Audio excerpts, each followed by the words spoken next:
"May I have your leftovers, sir?" she whispered. "I'm not asking for money," she said softly. "Just the food. For him." The billionaire looked up and saw a baby in her arms, and in that moment his whole world changed. The restaurant was quiet, like it always was on Wednesday nights. Soft music drifted from a live piano in the corner, wrapping around the clink of silverware and low whispers from polished tables. Golden chandeliers hung like frozen stars from the ceiling, casting a warm light that made everything look perfect. But Daniel Thompson didn't feel perfect.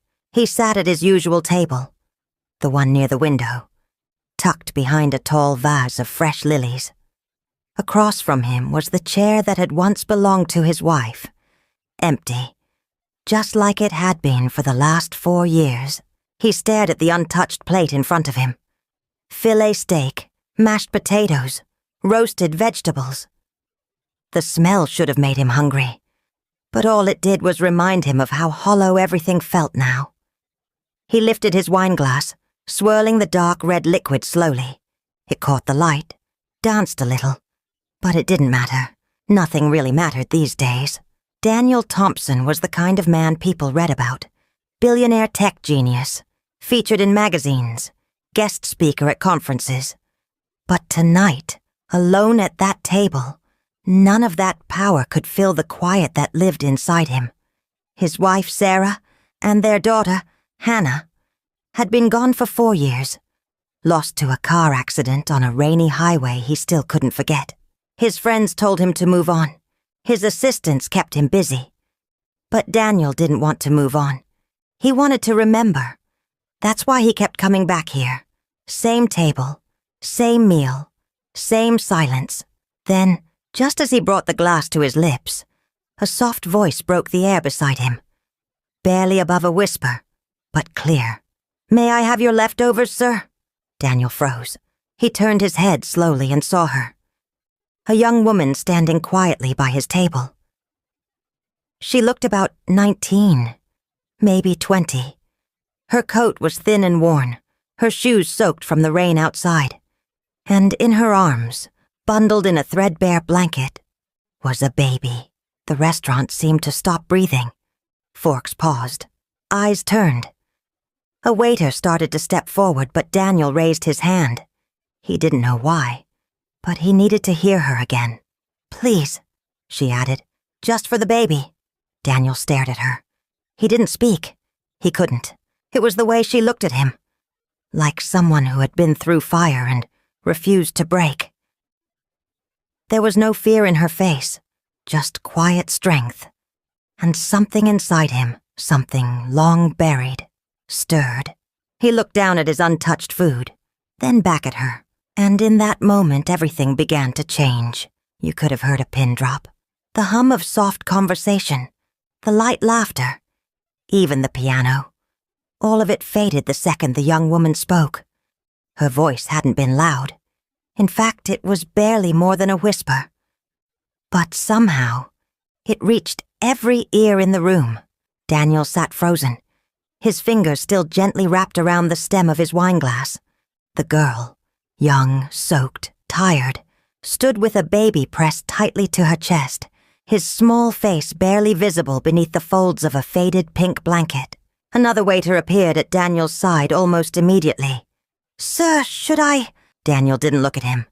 He simply raised one hand, a simple, quiet signal. "Don't." The girl didn't flinch at the attention. She didn't shift or back away. Her arms held the baby like a shield and a promise all at once.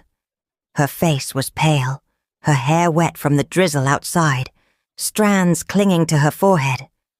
But her eyes, those dark, steady eyes, were locked onto Daniel's. "I'm not asking for money," she added softly. "Just the food. For him." The baby stirred and let out a tiny, unhappy sound, like he was tired of waiting. Daniel blinked, as though waking from a heavy dream. All around them, people whispered. A couple across the room shook their heads. Someone scoffed. A man near the entrance pulled out his phone to record. But Daniel didn't care. Not tonight. He looked down at his plate. He hadn't even touched it. He looked back up at her. "What's his name?" Daniel asked, surprising even himself. "Junior," she said. "He's 8 months." Daniel nodded slowly. Something in his chest shifted. Something he hadn't felt in years. He couldn't quite name it. Maybe it was the way she stood, firm and steady. Maybe it was the way she spoke.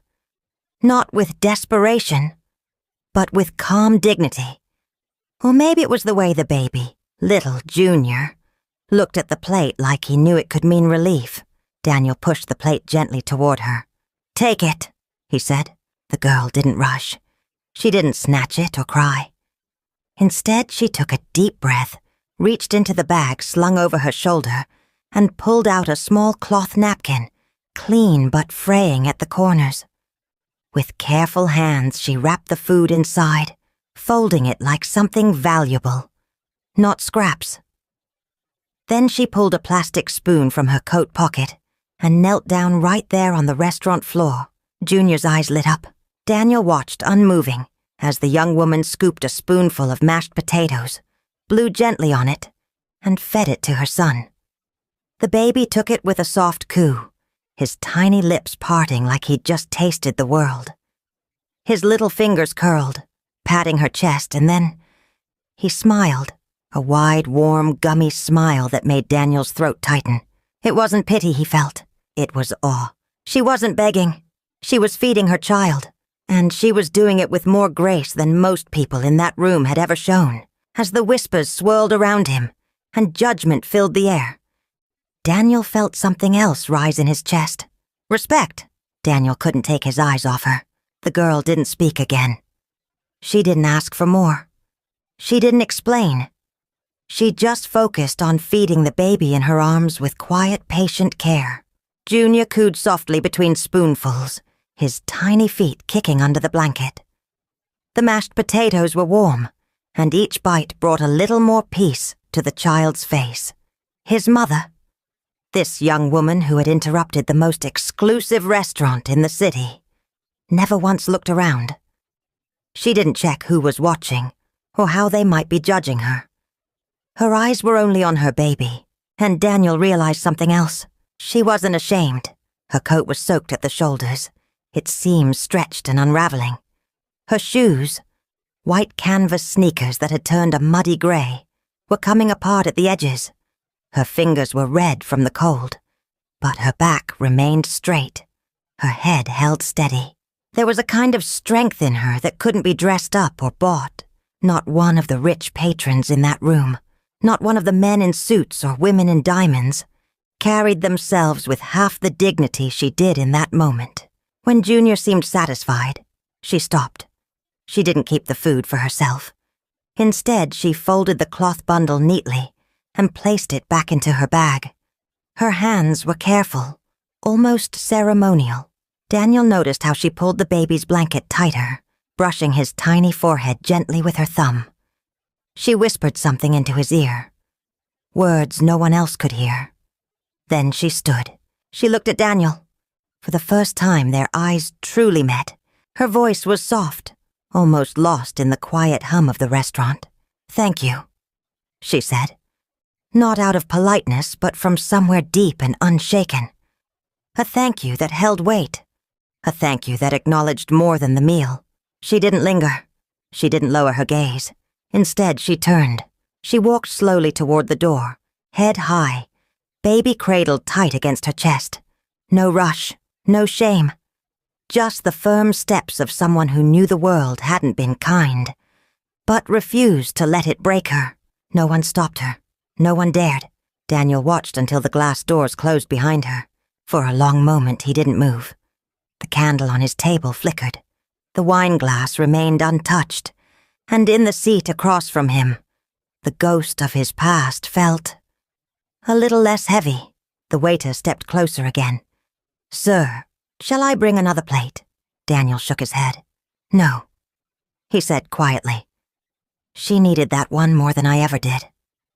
And for the first time in years, he meant it. Outside, the air was sharp and damp. Rain misted under the streetlights, turning the pavement silver. Daniel sat in his car, engine running, parked just across from the restaurant. He didn't remember walking out. His body had moved before his mind caught up. He wasn't sure why he stayed parked there. Maybe curiosity. Maybe guilt. Maybe something else he hadn't felt in years. Something unfamiliar and unsettling. Then he saw her again. The girl, the baby. She didn't head for a bus stop or flag a taxi. Instead, she turned down a side street, moving quickly through the drizzle. Daniel waited a few seconds, then pulled out slowly. Headlights dimmed, following at a cautious distance. She walked 2 blocks, then slipped through the gate of an old lot. It looked abandoned, cracked concrete, weeds growing through it, a few rusted vehicles sitting like ghosts in the dark. She weaved between them until she reached a navy blue sedan tucked into the far corner. It took Daniel a moment to realize what he was looking at. Home. The car was old and dented, its rear window covered with a towel pinned at the edges. She opened the back door and ducked inside, cradling the baby close as she did. A small solar lantern flickered to life, dim but warm. Daniel stayed parked across the street, engine off, hands gripping the steering wheel. He could see them through the fogged glass. She sat upright, resting her back against a folded coat. Junior was curled in her lap, blanket wrapped around him like a cocoon. Then she began to sing. It wasn't loud. The sound barely reached him, even through the night stillness. But he recognized the tune. "You are my sunshine, my only sunshine." The baby stirred and let out a sound, a soft gurgle. Then, that smile again. That same wide, gummy, pure smile he'd seen in the restaurant. The mashed potatoes smile. Daniel's heart clenched. Not out of pity. This wasn't a woman begging for handouts. This was a mother trying to survive, one spoonful at a time. She wasn't asking for the world. She was asking for a moment, just one moment where her baby could be warm, full, and safe. He watched as she laid Junior down gently on a thin cushion, covering him with the blanket. She sat beside him, hand on his chest, humming until the child's eyes drifted shut. Daniel leaned back in his seat, closed his eyes, and exhaled for what felt like the first time in years. That smile, so simple, so small, had torn something wide open inside him. He had walked away from love a long time ago, buried it. But tonight, under a gray sky and a flickering streetlight, a baby's mashed potato smile had cracked open the vault of his heart. And nothing would ever be the same. Daniel didn't sleep that night. He lay awake in his penthouse apartment. Floor-to-ceiling windows, a view of the city skyline, sheets that probably cost more than the car she lived in, and felt restless for the first time in years. Images ran on repeat in his mind. The baby's small smile, the way she wrapped that food like it was gold, her voice as she hummed a lullaby in the dark. And that car, that old Navy sedan. He got up sometime around 3 a.m., barefoot on the marble floors, and stood by the window with a glass of water in his hand. But the city lights offered no peace, just more noise, more empty beauty. He had spent years convincing himself he was fine. He had everything. He had more than enough. But that night, he realized how little that meant if you had no one to share it with. The next morning, Daniel drove back to the lot. He parked a street away, watching through his windshield. The sedan was still there. No movement yet. It was cold. He could see the breath of passers-by fogging the air as they hurried by. Then, just after 7 a.m., the back door of the car creaked open. She stepped out slowly, holding Junior against her chest, wrapped tightly in the same blanket. She stretched, rubbed her neck, then crouched down to change the baby's diaper on the car seat with practiced speed. Her face looked tired, not just from lack of sleep, but from life itself. "Still," she whispered to the baby, smiled at him, brushed a kiss on his cheek, before tucking him into a carrier strapped to her front. Then she reached into the front seat, pulled out a small plastic tub filled with what looked like cleaning supplies and rags, and started walking. Daniel followed, at a distance again. She stopped at a small cafe a few blocks away, where she began scrubbing the windows outside. A man in an apron opened the door and handed her a muffin and a few coins. She thanked him with a nod, took a seat on the curb, and split the muffin in half. One piece for her. One piece for Junior, mashed gently with her fingers. Daniel sat in his car, heart heavy. This was where she slept. This was how she lived. One favor at a time. One crumb. One kind stranger. One lucky break. And yet, she didn't complain. She didn't look defeated. She looked like someone who had decided that, as long as her baby had food, warmth, and a lullaby, she could keep going. Daniel had seen entrepreneurs pitch billion-dollar ideas with less determination. He leaned back in his seat and made a decision. If she wasn't going to ask for help, he'd give it anyway. But he'd do it her way. Quiet, respectful, and always for the baby first. Daniel waited until the end of the day. She came back to the lot around sunset, carrying the same plastic tub, her coat now damp from mist, and her shoulders visibly heavier than in the morning. Junior was asleep against her chest, his tiny hand gripping a loose thread of her scarf. Daniel parked 2 cars away and stepped out slowly. He didn't want to scare her. As she opened the car door, she paused. She sensed him before she saw him. Her back stiffened slightly. Her grip on the baby tightened. "I'm not here to bother you," Daniel said gently, "or take anything." She turned, eyes guarded but calm. "I just wanted to talk," he added. For a few seconds, the air between them was still, silent, cold. Then she gave a tiny nod and leaned against the edge of the car door, shifting the baby's weight in her arms. "You followed me last night." He didn't deny it. "Yes." "Why?" Daniel took a breath. "Because I couldn't forget the way your baby smiled after eating mashed potatoes." That made her blink. She wasn't expecting that answer. "What's his name?" he asked again, softer this time. She looked down at the child sleeping on her chest, then back up. "Junior." Daniel smiled a little. "Strong name." She looked him over. Still in his tailored coat, his shoes spotless against the gravel. "You're not like us," she said. Not bitter, just honest. "I know," he replied. "But I also know what it's like to lose someone, to sit alone with food you don't want, to feel like the world just kept going without you." Her eyes shifted. He wasn't lying. "I'm Daniel," he said. "Ada." Daniel nodded. "You used to be in school, didn't you?" She hesitated, then nodded. "Computer science. Before everything. Before Junior?" He watched her carefully, then asked, "Where's his father?" She looked down, then quietly replied, "I met him in school.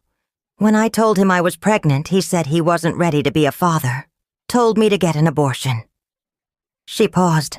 "But I couldn't do that. I decided to keep the pregnancy." Her voice grew steady, almost matter-of-fact. "When my parents found out, they cut me off completely. So I've been raising Junior on my own. Just me and him." Daniel felt a quiet anger rise in him. Not at her, but at the weight she had to carry. Alone. "How long have you lived in the car?" he asked. "Almost 2 months." He looked at the peeling paint, the taped windows, the sagging seats. "That's not safe." "I know," she said. "But it's warm, and it's all I've got." Daniel nodded. He reached into his pocket and pulled out a folded piece of paper. "I'm not offering money," he said quickly. "Just this." She took it warily, unfolding it. It was a prepaid room reservation. A modest motel. Clean. Safe. Paid for 2 weeks. No strings. "I don't want anything from you," Daniel said. "I just want Junior to have a bed, and you to have a break." Ada looked at the paper, then at him, then at Junior, and for the first time she looked tired enough to say yes. She didn't thank him. She just nodded, her voice barely a whisper. "Okay." The motel wasn't fancy.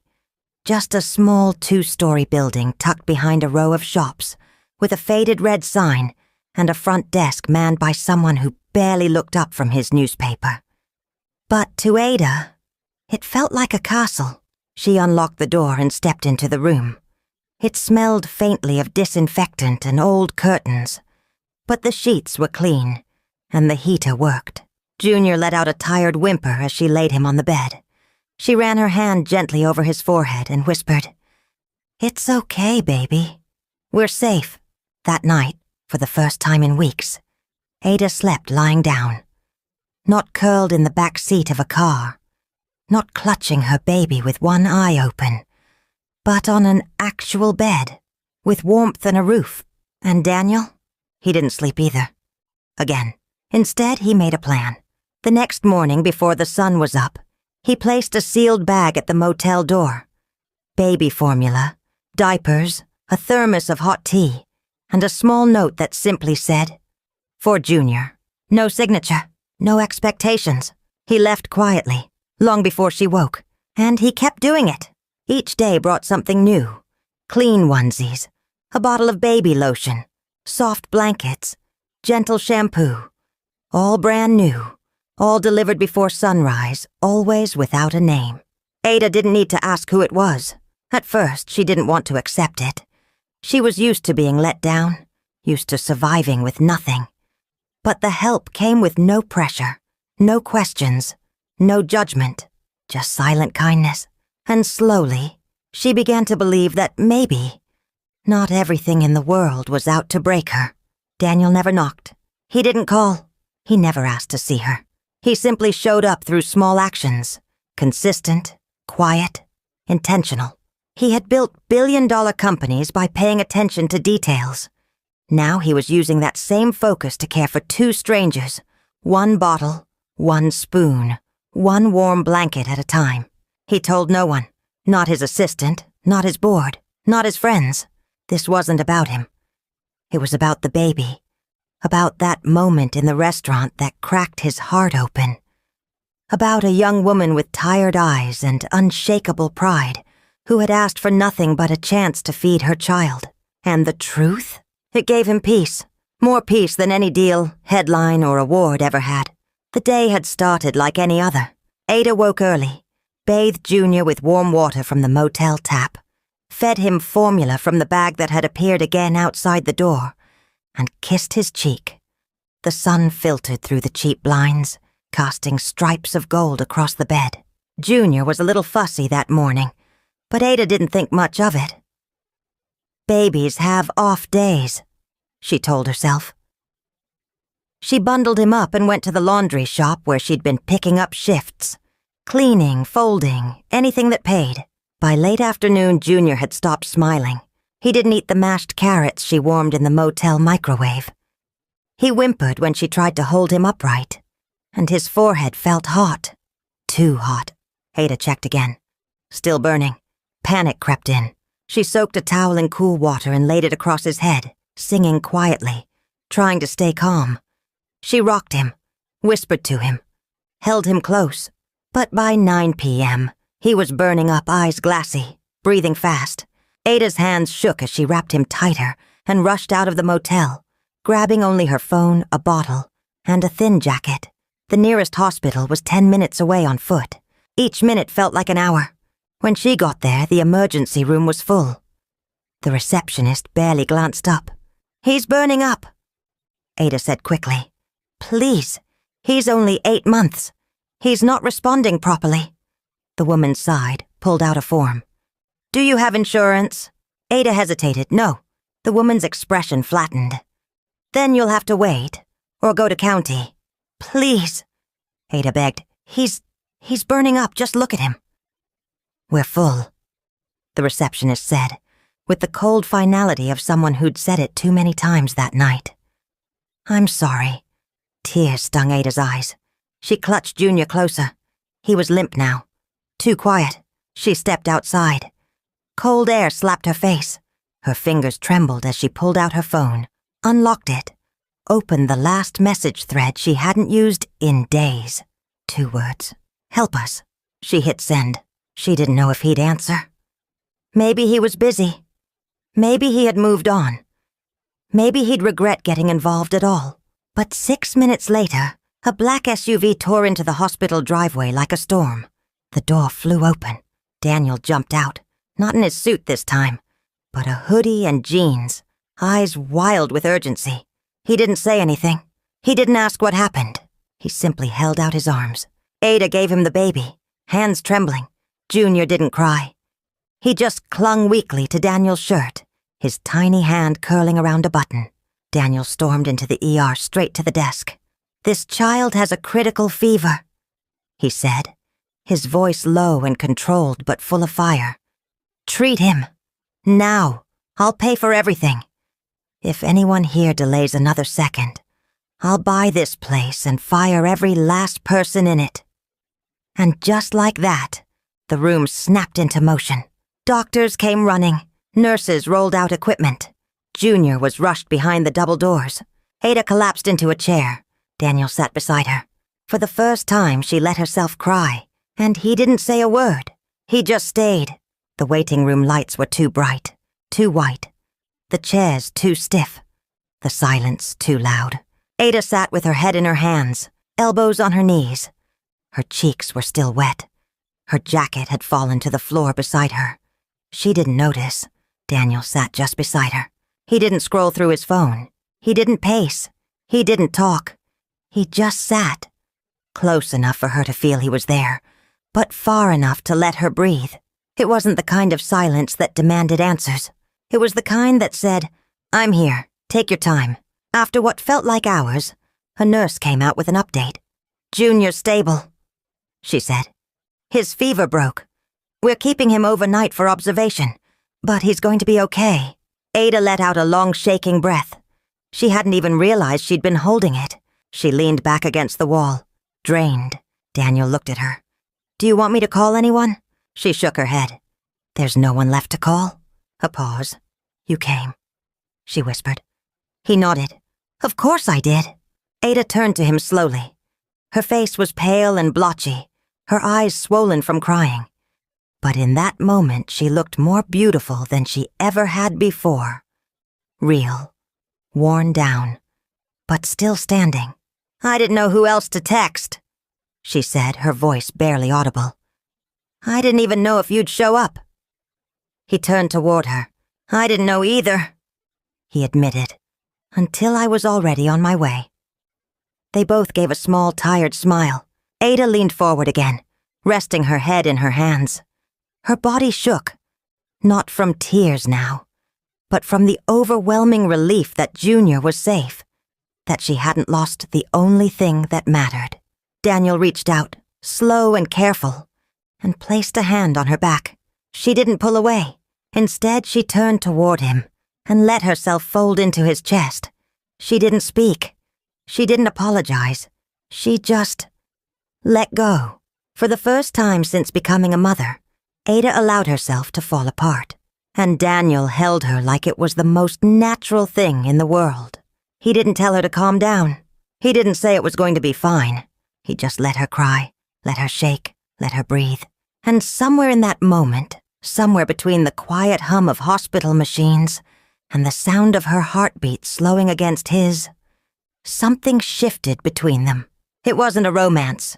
It wasn't a rescue. It was connection. Two people, broken in different ways, finding a rare kind of peace in each other's company. Outside, the night deepened. Inside, something new began to take root. The photo surfaced online less than 24 hours later. A grainy shot, captured discreetly in the dim light of a hospital waiting room. It showed Daniel Thompson. Yes, that Daniel Thompson, the billionaire, holding a woman close just past midnight. Her coat lay wrinkled on the chair beside her. Her eyes were red-rimmed and exhausted. And yet, in that moment, nothing else seemed to matter but the way he held her. Like the world had narrowed to just the two of them.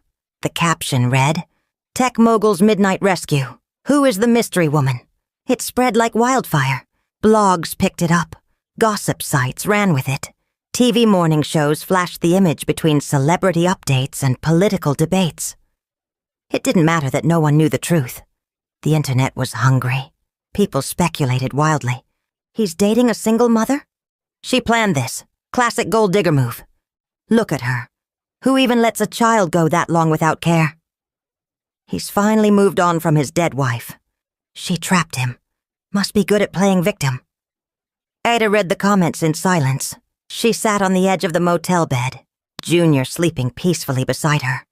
Her phone screen glowed in the dark, post after post, headline after headline, each one a little more cruel than the last. She tried to stop scrolling, but it was like falling into a hole. Her hands trembled. Her throat felt tight. She turned off the screen and sat still for a long time, afraid even the light might touch her baby with that same poison. When Daniel came by the next morning, 2 coffees in hand, a soft knock on the door, he knew something had changed the moment she opened it. Her face was blank, her eyes guarded again, like they were the first time they met. "I can't do this," she said. Daniel froze. "Ada, I don't want my son growing up in the middle of some scandal. I don't want him seeing lies one day and wondering if they're true. I don't want him thinking we were a mistake." Daniel placed the coffee down gently. "You haven't done anything wrong." "Doesn't matter," she said, shaking her head. "People don't care.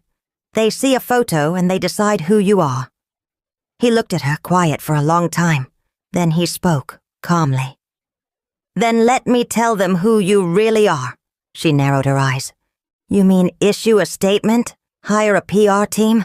"No," he said. "I mean speak, myself. No scripts, no edits." Ada blinked. "On TV?" Daniel nodded.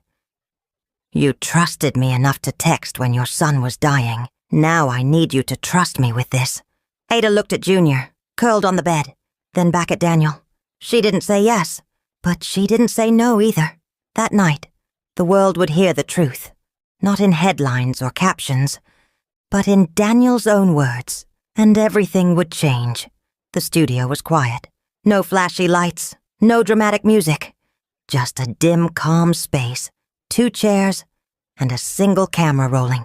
Daniel sat across from the host, a middle-aged woman known for keeping interviews honest, not sensational. She had promised him one thing: no scripts, no cuts, no edits, just truth, and that's exactly what he came to give. He took a breath. "I know why I'm here," Daniel began. "Not because I'm famous, not because I'm rich, but because a photo went viral.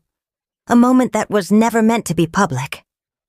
The host nodded but didn't interrupt. Daniel looked straight at the camera. "I want to start with something I've never talked about publicly. 4 years ago, I lost my wife and daughter in a car crash. I didn't speak about it in interviews. I didn't cry on camera. I just disappeared into my work." He paused. The studio was so quiet. His breath seemed to echo. "I ate dinner alone every week in the same restaurant. Same table, same chair across from me. Always empty." A shift in his voice, softer now. "And then one night, a young woman walked up to my table. She asked for my leftovers. Not for herself, for her baby." The host's brow softened. Daniel continued. "She didn't beg. She didn't cry. She didn't try to make a scene.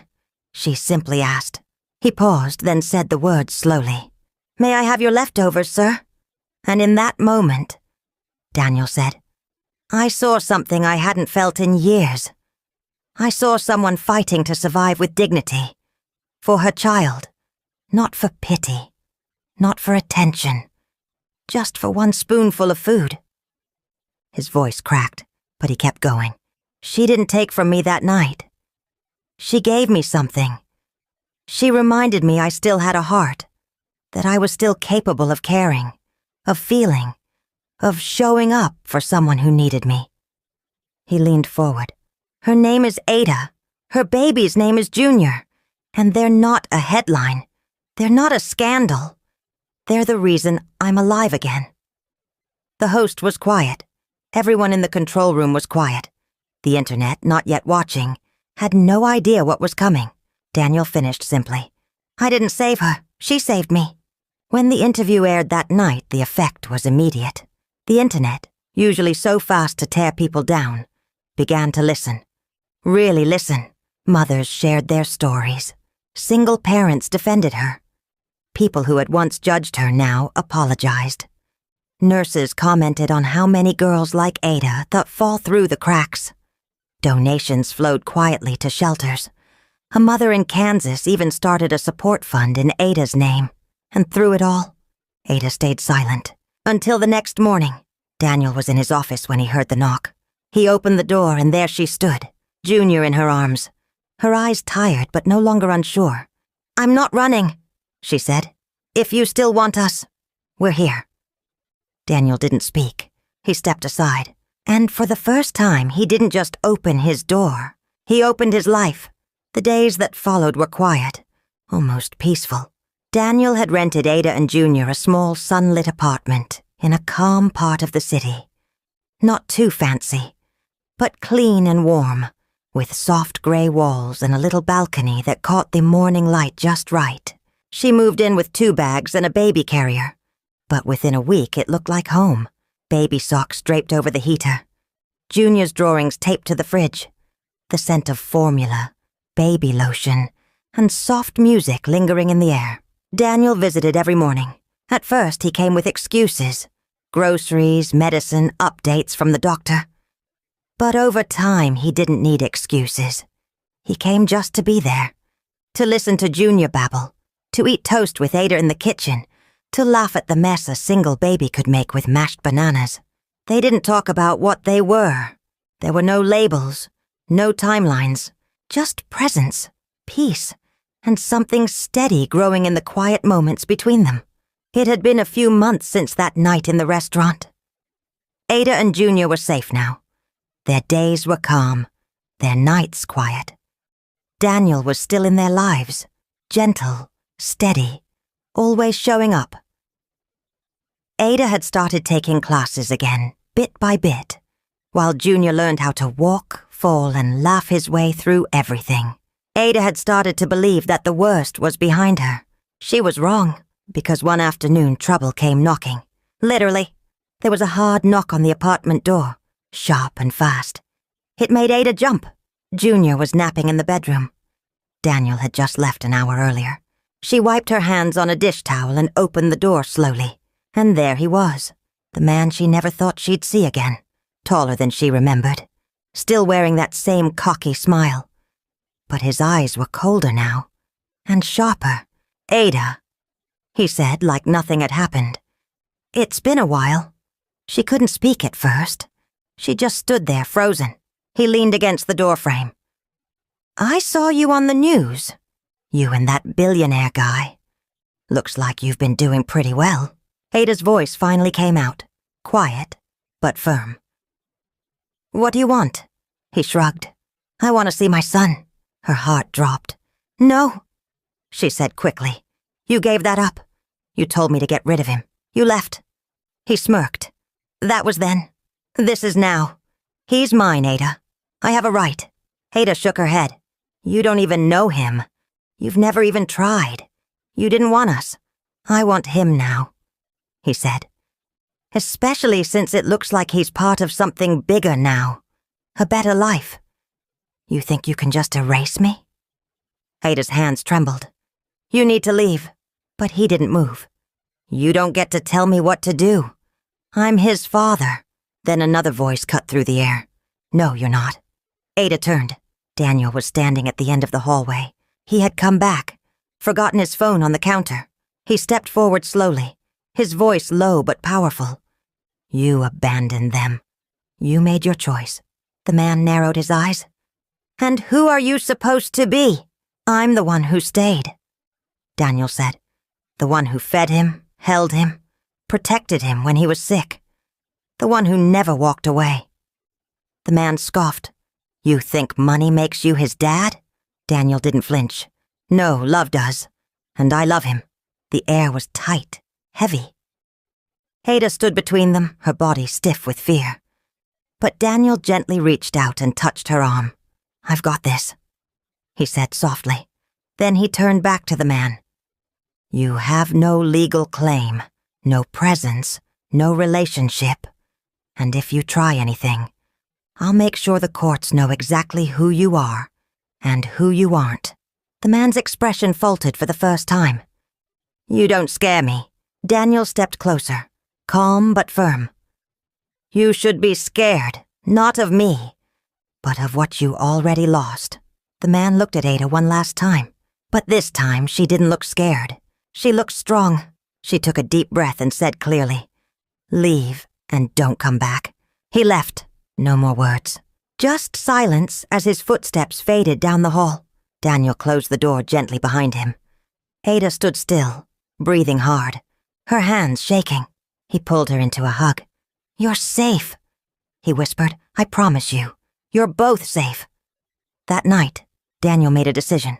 No more chances. No more loose ends. He met with his lawyer the next morning.